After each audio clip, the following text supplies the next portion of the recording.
معزز سامعین گرامی قدر، غزوہ بدر کے بعد بھی رسول اللہ صلی اللہ علیہ وسلم جہاد میں سرگرم رہے۔ اگرچہ بہترین جہاد، یہ بھی حدیثی سے مفہوم اخذ کیا ہے، بہترین جہاد جنت کی طرف جانے والے رستوں کے اوپر جد و جہد کرنا ہے اور گناہوں کو چھوڑنا ہے، یہ بات درست ہے۔ لیکن جس جہاد سے آج پورا عالم کفر گھبراتا ہے یا ڈرتا ہے، اس جہاد کا نام لینا بھی منبر و محراب سے مشکل ہوتا چلا جا رہا ہے۔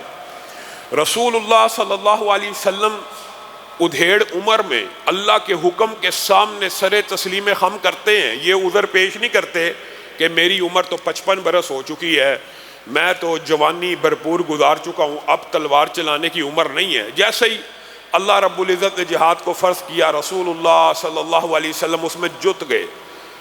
اور غزوہ بدر کے بعد بالعموم غزوہ احد بیان کیا جاتا ہے، درمیان میں جو 4-5 غزوات ہیں یا مہمیں ہیں ان کو فراموش کر دیا جاتا ہے۔ ان میں سے غزوہ ماؤ القدر ہے، جس کو قرقرۃ القدر بھی کہا جاتا ہے۔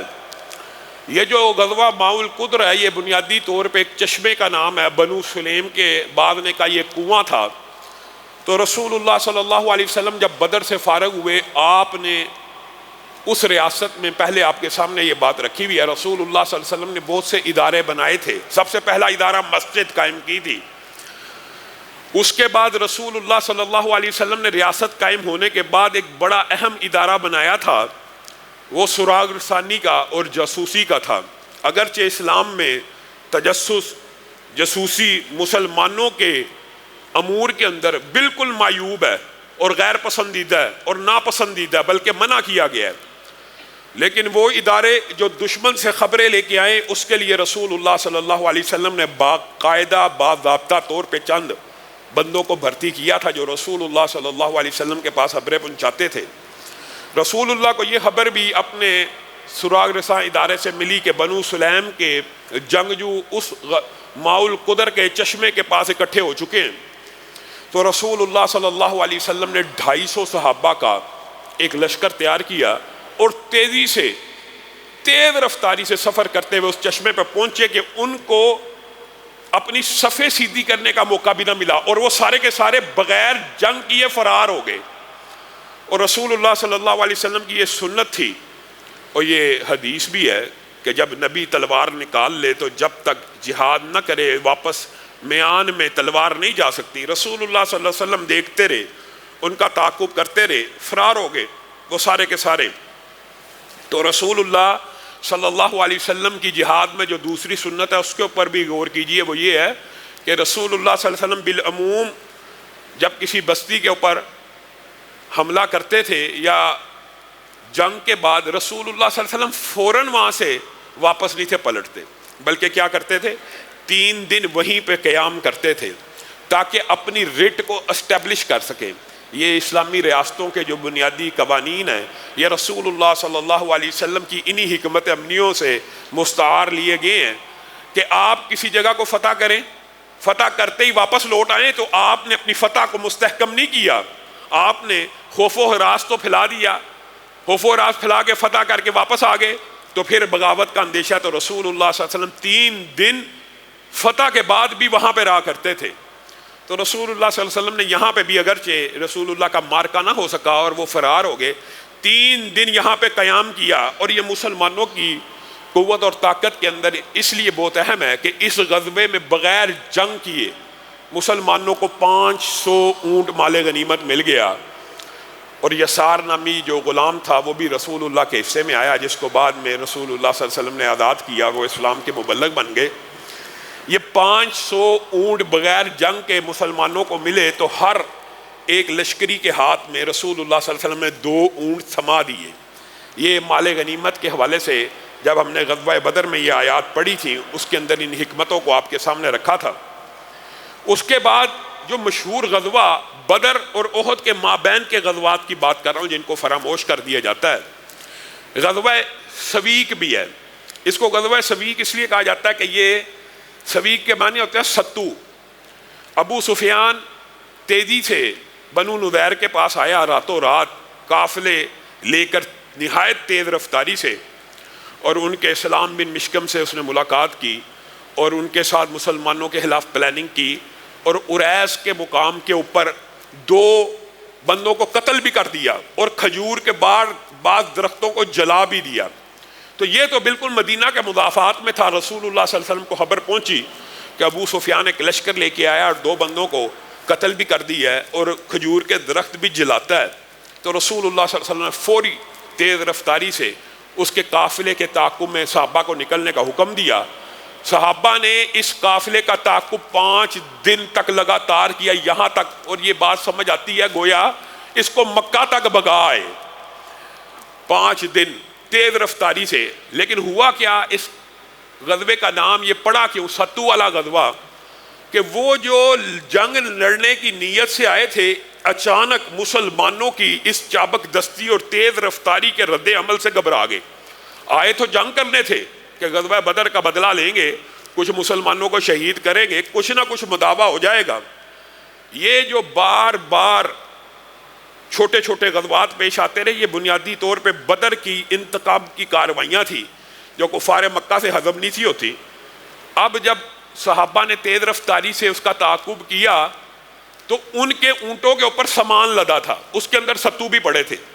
انہوں نے کہا ہمارے اونٹ تو گھوڑے تو تیز بھاگتے نہیں ہیں، اور تیز رفتاری سے سفر کرنے کے لیے کیا کیا جاتا ہے، سامان کو اتار دیا جاتا ہے یا پھینک دیا جاتا ہے۔ تو جب انہوں نے تیز رفتاری سے سفر کرنے کی نیت کی تو وہ ستو کے جو توڑے تھے، بورے تھے، وہ پھینکتے چلے گئے اور صحابہ انہی توڑوں کو اٹھاتے چلے گئے۔ اسی لیے اس غزوے کا پورا نام غزوہ سویق یعنی ستو والا غزوہ رکھ دیا گیا۔ اس کے بعد وہ عظیم الشان غزوہ پیش آیا کہ جس کا واقعہ بڑا معروف ہے، میں آپ کے سامنے رکھوں گا، آپ کو یاد آ جائے گا۔ اس غزوے کو غزوہ ذی امر کہا جاتا ہے۔ رسول اللہ صلی اللہ علیہ وسلم کے جاسوس رساں ادارے اور سراغ رساں ادارے نے رسول اللہ صلی اللہ علیہ وسلم کو یہ خبر پہنچائی کہ 400 سے زائد حارسی یعنی بنو محارب کے اور ثعلبہ قبیلے کے لوگ مسلمانوں کے خلاف جنگ کی تیاریاں کر رہے ہیں۔ تو گویا رسول اللہ صلی اللہ علیہ وسلم نے بدر کے بعد ایسی الرٹ زندگی گزاری کہ کہیں پہ بھی کوئی فوج جمع ہونے سے پہلے اس کو تتر بتر کر دیا جائے۔ رسول اللہ کو خبر پہنچی کہ یہ دعفور بن حارث کی قیادت میں محاربی قبیلہ 450 یا 400 افراد کو جمع کر چکا ہے مسلمانوں کے اوپر حملہ کرنے کے لیے۔ تو رسول اللہ صلی اللہ علیہ وسلم نے اپنے صحابہ کو پھر جیسے بدر کے اندر صحابہ کی تربیت کی، ٹریننگ کی اور کہا جہاد کے لیے اکسایا، تیار کیا، تو صحابہ کو اس غزوے کے لیے بھی جب رسول اللہ صلی اللہ علیہ وسلم نے اکسایا، اور یہاں پہ صحابہ کی تعداد قدرے کچھ کم تھی، پے در پہ بدر ختم نہیں ہوا، غزوہ سویق آ گیا، غزوہ ماؤ القدر آ گیا، تو پے در پہ جنگوں سے کچھ تھکاوٹ تھی، تعداد کچھ کم تھی، لیکن تیز رفتاری سے جب وہ بڑھے تو اس غزوے میں وہ مشہور واقعہ پیش آیا کہ رسول اللہ صلی اللہ علیہ وسلم نے جب پڑاؤ ڈالا سامنے، داسور بن حارث، اس کو داسور بن حارث بھی کہا جاتا ہے اور غورس بن حارث بھی کہا جاتا ہے، ان کے 2 نام مشہور ہیں۔ تو یہ کفار کے اس وقت لشکر کے سپہ سالار تھے۔ رسول اللہ صلی اللہ علیہ وسلم کپڑے سکھا کر، بارش ہوگی اس غزوے میں مشہور بات ہے، جب بارش کے کپڑے سکھا کے رسول اللہ صلی اللہ علیہ وسلم ایک درخت کے نیچے آرام فرما رہے تھے، تو یہی غورس بن حارث یا دوسری روایات میں داسور بن حارث تلوار لے کے رسول اللہ کے سر کے اوپر کھڑا ہو گیا اور کہنے لگا وہ تو لشکر تو بعد میں لڑے سو لڑے، مفہوم یہ ہے، اب یہ تلوار میرے ہاتھ میں ہے، بتا ہے محمد صلی اللہ علیہ وسلم، ایمان جو نہیں تھا لایا، محمد بتا اب تجھے میرے ہاتھ سے کون بچا سکتا ہے، یہ تلوار ہے چمکتی ہوئی، یہ دھار والی، یہ تیرے اوپر چلنے والی ہے، بتا تجھے کون بچا سکتا ہے۔ رسول اللہ صلی اللہ علیہ وسلم مسکرانا شروع ہو گئے۔ تلوار کے نیچے بھی اس نبی کی سنت ہے کہ توکل اللہ کے اوپر ایسا ہو، مسکرا رہے ہیں، کہا اس وقت بھی جب میں تیرے سے چند انچ کے فاصلے کے اوپر موجود ہوں، چند انچ کے فاصلے کے اوپر، مجھے اگر بچانے والی کوئی ذات ہے تو اللہ ہے۔ جب رسول اللہ صلی اللہ علیہ وسلم نے یہ لفظ اللہ بولا، اس لفظ کی ہیبت، جلالت اور دہشت سے بعض روایات کے الفاظ ہیں غورس کے ہاتھ سے تلوار پھسل گئی، اور دوسری روایت جو صحیح سند سے مروی ہے اس کے اندر داسور نے کیا کہا، خود بیان کیا، جب تلوار گری تو رسول اللہ صلی اللہ علیہ وسلم نے تلوار کو اٹھا لیا کہا اب تجھے میرے ہاتھ سے کون بچائے گا؟ کہا کوئی نہیں بچا سکتا۔ کہا بچا سکتا ہے، تیرا رب تجھے بچا سکتا ہے۔ تو اس نے آگے سے کہا اشہد ان لا الہ الا اللہ واشہد انک محمد عبدہ ورسولہ۔ آپ ہی اللہ کے نبی ہیں۔ وہ جو 450 لڑنے کے لیے لایا تھا، جو 450 لڑنے کے لیے لایا تھا، وہ سپہ سالار اسلام قبول کر لے تو لشکریوں نے، بہرحال جو لشکری ہوتے ہیں، ساتھ چلنے والے ہوتے ہیں، وہ سوال تو کرتے ہیں یہ کیا کیا؟ ہمیں جنگ کرنے کے لیے اکسا کے لایا ہے، خود اس بندے کے ہاتھ کے اوپر اسلام قبول کر رکھا تھا، میں نے وہ دیکھا ہے جو تم نے نہیں دیکھا۔ کہا کیا دیکھا ہے؟ کہا جس وقت تلوار کو اٹھایا ہوا تھا اور رسول اللہ صلی اللہ علیہ وسلم نے یہ کہا تھا کہ مجھے اللہ بچائے گا، میں نے ایک شاہ سوار کو دیکھا اور میں پہچان گیا یہ کوئی دنیا کی مخلوق نہیں ہے بلکہ آسمان کا فرشتہ ہے۔ اور حقیقت میں اس روایت میں وہ الفاظ جبریل امین کے حوالے سے بھی دیگر سند سے ملتے ہیں، گویا جبریل امین ہی آئے تھے۔ کہا اس شخص نے میرے سینے کے اوپر دھکا مارا تھا، تم نے دیکھا نہیں تھا؟ میں کھڑا تھا، میرے ہاتھ سے تلوار گر گئی میرے سینے کے اوپر۔ جب اس شاہ سوار نے دھکا مارا تو میرے دل میں ایمان کی چنگاری جل اٹھی کہ یہ شخص جس کی حمایت کے لیے آسمان سے فرشتے نازل ہوتے ہیں، یہ اللہ کا رسول اور پیغمبر تو ہو سکتا ہے، کوئی جھوٹا نہیں ہو سکتا۔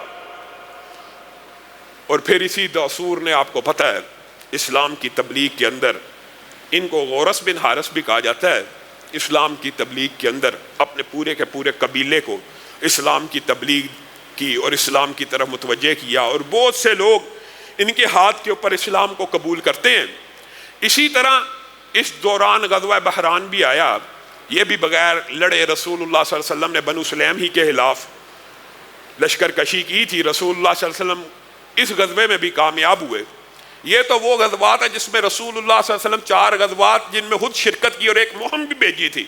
زید بن حارثہ کی قیادت میں جب رسول اللہ صلی اللہ علیہ وسلم کو پتہ لگا ابو سفیان 1 لاکھ درہم اور چاندی کے ڈھیر لے کر دوسرے تجارتی رستے کو استعمال کرنا چاہتا ہے، بدر کے بعد قریشیوں نے یہ سوچا تھا کہ ہماری جو تجارت ہے اس کا رستہ مدینے والا تو بند ہو گیا، جہاں سے گزریں گے تو وہاں پہ تو وہ ہمیں کاٹیں گے، لڑیں گے، پکڑیں گے۔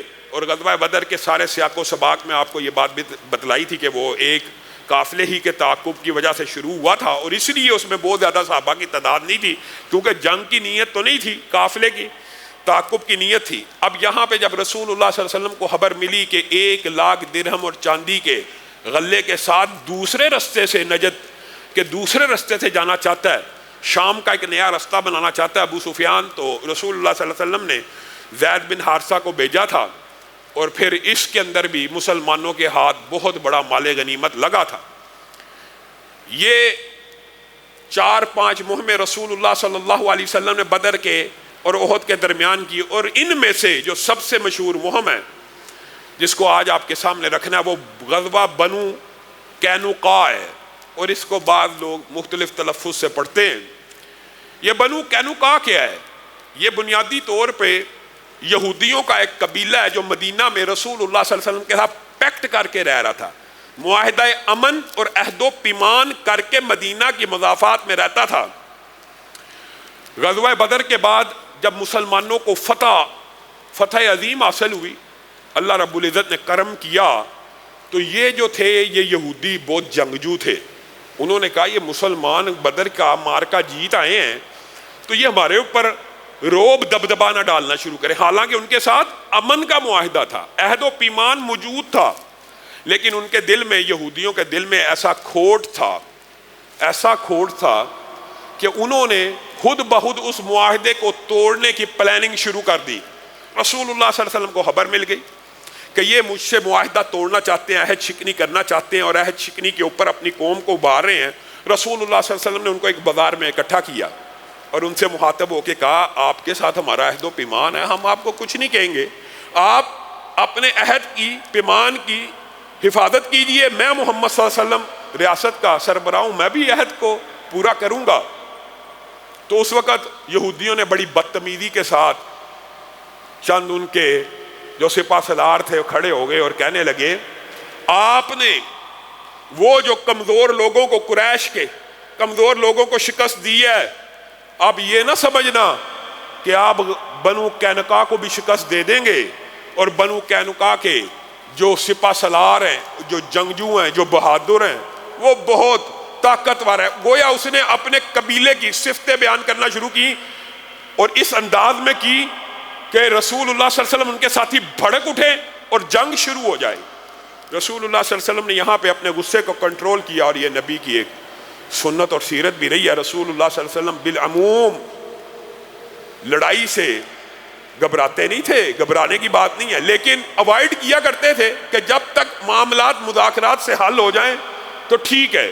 رسول اللہ صلی اللہ علیہ وسلم نے ان کو اوائڈ کیا، ان کو تنبیہ کی، ان کو سمجھایا کہ تمہیں کل الذین کفروا ستغلبون وتحشرون الی جہنم وبئس المہاد۔ اللہ تعالیٰ نے جب یہ یہودی نے تقریر کی تو اللہ نے یہ آیت نازل کر دی کہ اے کافرو سن لو، اگر تم لڑنے کا ارادہ رکھتے ہی ہو تو تم مغلوب ہو جاؤ گے، اور صرف مغلوب نہیں ہوگے، دنیا کا بھی عذاب بھگتو گے، آخرت میں جہنم بھی تمہارا مقدر ہے۔ رسول اللہ صلی اللہ علیہ وسلم نے یہ آیت بھی اس وقت پڑھی کہ اگر لڑنے کا ارادہ رکھتے ہو تو تم غالب نہیں آ سکتے۔ بہرحال معاملہ کسی حد تک سمٹ گیا، دونوں فریقین کے مابین کے عہد و پیمان کو جاری رکھتے ہیں جتنی دیر ہو سکتا ہے، لیکن ان کا خبث باطن، اور آپ کو پتہ ہے یہودیوں کی ایک ایک، آپ حیران رہ جائیں گے جتنی آیات یہودیوں کی مذمت میں قرآن پاک میں آئی ہیں، آپ حیران رہ جائیں۔ مثلا ایک بندے کی تقریر کے اوپر یہ آیت نازل ہو گئی کہ تم کو مغلوب کر دیا جائے گا اور جہنم کی طرف اکٹھا کر دیا جائے گا۔ یہ ایک لمبا چوڑا باب ہے، انشاءاللہ کبھی موقع آیا اس کے اوپر بھی تفصیل سے گفتگو کریں گے۔ اب یہ سارا کا سارا معاملہ ہو گیا، اب عہد و پیمان تو توڑنے کی نیت کر چکے تھے اور کوئی موقع نہیں تھا مل رہا۔ ایک موقع اسی اسنا میں ان کے ہاتھ لگ گیا۔ ایک عورت تجارتی سامان کے ہمراہ بنو قینقاع میں گئی، اور جب وہ بنو قینقاع میں پہنچی تو یہودی سنار نے اس کو کہا اپنے چہرے کے اوپر سے حجاب کو تو اتار۔ تو اس نے کہا میں کیسے اتار سکتی ہوں، حجاب فرض کر دیا گیا، اب پردہ ہوگا۔ تو انہوں نے ایک ایسی پلاننگ کی، اس کی قمیض کو اس انداز میں اس کی تہمت سے باندھ دیا خاموشی سے کہ جب وہ عورت کھڑی ہوئی تو معاذ اللہ اس عورت کی شرمگاہ ظاہر ہو گئی۔ جب وہ کھڑی ہوئی انہوں نے باندھا اس انداز میں تھا، تو یہودی سارے کہکہے لگانے لگے، تالیاں بجانے لگے۔ یہاں پہ ایک مسلمان بھی موجود تھا، اور میرے بھائیوں یہ ایک فقہ کا بہت بڑا باب ہے، بہت بڑا باب ہے کہ مسلمان عورت کی عزت بچانے کے لیے آواز اٹھانا، تلوار اٹھانا، اس کو ہاتھ سے روکنا، یہ جہاد فی سبیل اللہ ہے۔ مسلمان عورت یا مسلمان مرد اپنے گھر والوں کی عزت کا دفاع کرتے ہوئے، یا عورت اپنی عزت کا دفاع کرتے ہوئے مر جائے وہ شہید ہے۔ یہ حدیث ہے رسول اللہ صلی اللہ علیہ وسلم کہ جو اپنے گھر والوں کی عزت کو بچاتے ہوئے لڑتا ہوا مر جائے وہ شہید ہے۔ آپ نے وہ احادیث نہیں پڑھی جو آپ کے گھر میں جھانک رہا ہے، بے حرمتی کر رہا ہے، بے پردگی کی نیت سے اس کی آنکھ پھوڑ ڈالو، اس کی آنکھ پھوڑ ڈالو۔ یہاں پہ مسلمانوں نے وہی غیرت اسلامی کا مظاہرہ کیا۔ آج ہم جس بر صغیر کے خطے میں بیٹھے ہیں، ایک مسلمان بیٹی کی پکار کے اوپر یہ سارا خطہ اسلام کو قبول کر چکا ہے۔ ایک بیٹی نے پکارا تھا، محمد بن قاسم آیا تھا، اس سنار نے جب اس عورت کی بے حرمتی کی، اس کی شرم کا ظاہر ہو گئی، تو اس مسلمان کو قدرتی جو فقہی قاعدہ بھی ہے وہ غیرت آئی، اٹھا، سنار کو تھپڑ مارا، بات بڑھتی گئی، سنار کو قتل کر دیا۔ سنار اور اس کے یہودی ساتھیوں نے مسلمان کو قتل کر دیا۔ گویا بنو قینقاع کے ہاتھ موقع لگ گیا عہد شکنی کا۔ اللہ تعالیٰ نے قرآن کی پھر اس موقع کے اوپر آیتیں نازل کی کہ جو عہد توڑتے ہیں اللہ کے رسول جن سے آپ کو خوف ہے اور پکی اطلاعات مل گئی ہیں عہد توڑنے والے ہیں، تو آپ بھی عہد توڑنے میں پہل کر سکتے ہیں۔ یعنی پکی اطلاع اگر آپ کے ساتھ کسی کا معاہدہ ہو، ایک فقہی قاعدہ مسلمان عورت کی عزت کا جو دفاع ہے وہ ہر مسلمان کے اوپر فرض ہے، اور ہم نے اس بات کو بڑا معمولی سمجھا ہوا ہے۔ اور یہ ایک لمبا چوڑا باب ہے، حضرت عمر کے واقعات متعدد ہیں۔ اور دوسرا فقہی قاعدہ یہ ہے کہ جب کوئی بندہ آپ کو سکہ اطلاع مل جائے کہ معاہدہ توڑ چکا ہے، تو آپ اس معاہدہ کو اس سے توڑنے سے پہلے اس کو کہہ سکتے ہیں میں معاہدہ توڑتا ہوں. یہ ایک ضمنی بات ہے، اس کے بھی محدثین اور فقہائے امت نے بے شمار ابواب درج کیے. تو رسول اللہ صلی اللہ علیہ وسلم نے جب یہ خبر پہنچی کہ ایک مسلمان کو یہودیوں نے شہید کر دیا ہے تو گویا معاہدہ ٹوٹ گیا، امن کا جو معاہدہ تھا. تو بجائے یہ کہ وہ معاہدہ توڑتے، رسول اللہ صلی اللہ علیہ وسلم نے اپنے صحابہ کو حکم دیا اٹھو اور بنو قینقاع میں چلتے ہیں. اور آپ حیران رہ جائیں گے، وہ جو مدینہ کے سب سے بڑے جنگجو تھے، سب سے بڑے اپنے آپ کو بہادر کہتے تھے، اور رسول اللہ صلی اللہ علیہ وسلم کو معاذ اللہ دھمکی دے کے آئے تھے کہ ہمیں قریش کی طرح کمزور نہ سمجھ لینا. رسول اللہ صلی اللہ علیہ وسلم نے چند گھنٹوں کے اندر اندر لشکر کشی کر کے جب ان کے سر کے اوپر پہنچے تو وہ حیران و ششدر رہ گئے. یہ کیا ہوا؟ وہ سینکڑوں ہزاروں اپنے قلعوں میں چلے گئے کہ ٹھیک ہے قلعہ بند ہو جاتے ہیں تو تیاری کر کے دوبارہ یہ مٹھی بھر 400-500 مسلمان ہیں، ان کے اوپر حملہ کر دیں گے، ہم ہزاروں ہیں، ہمارے پاس اسلحہ ہے. لیکن رسول اللہ صلی اللہ علیہ وسلم نے ایسی ناکہ بندی کی ان کے قلعے کے ارد گرد، ایک سامان و رسد، ایک پانی کا گھونٹ نہ اندر جانے دیا. جب رسول اللہ صلی اللہ علیہ وسلم نے محاصرہ کیا 1 دن 2 دن، جب کافی دن ہو گئے، وہ جو اپنی طاقت اور گھمنڈ کے اوپر بڑا ناز کرتے تھے، جن کے بارے میں اللہ نے کہہ دیا ہاں تم مغلوب ہو جاؤ گے، اور صرف مغلوب نہیں ہوگے جہنم میں بھی جاؤ گے، وہ ایسا ہی ہوا. چند دنوں کے بعد یہ قلعے سے اتر رہے ہیں اور رسول اللہ صلی اللہ علیہ وسلم کے آگے معافیاں مانگنا شروع ہو گئے کہ ہمارے جی معاہدے تھے. رسول اللہ کا معاہدہ تو ختم ہو چکا، ہمارا جی یہ تھا، ہم تو نہیں تھے، ایسے نہیں. اب بہانے بنانے لگے. رسول اللہ صلی اللہ علیہ وسلم نے منذر بن قدامہ کو حکم دیا گرفتار کر لو سارے کے سارے یہودیوں کو، بنو قینقاع کے سارے یہودیوں کو قید کر لو، گرفتار کر لیا جائے. اور ارادہ بظاہر یہ معلوم ہوتا ہے رسول اللہ صلی اللہ علیہ وسلم ان کو چونکہ حربی تھے، انہوں نے جنگ کرنے کا اعلان بھی کیا اور جنگ کرنے کی نیت بھی کی. ارادہ یہ تھا کہ ان کو تحت کر دیا جائے گا.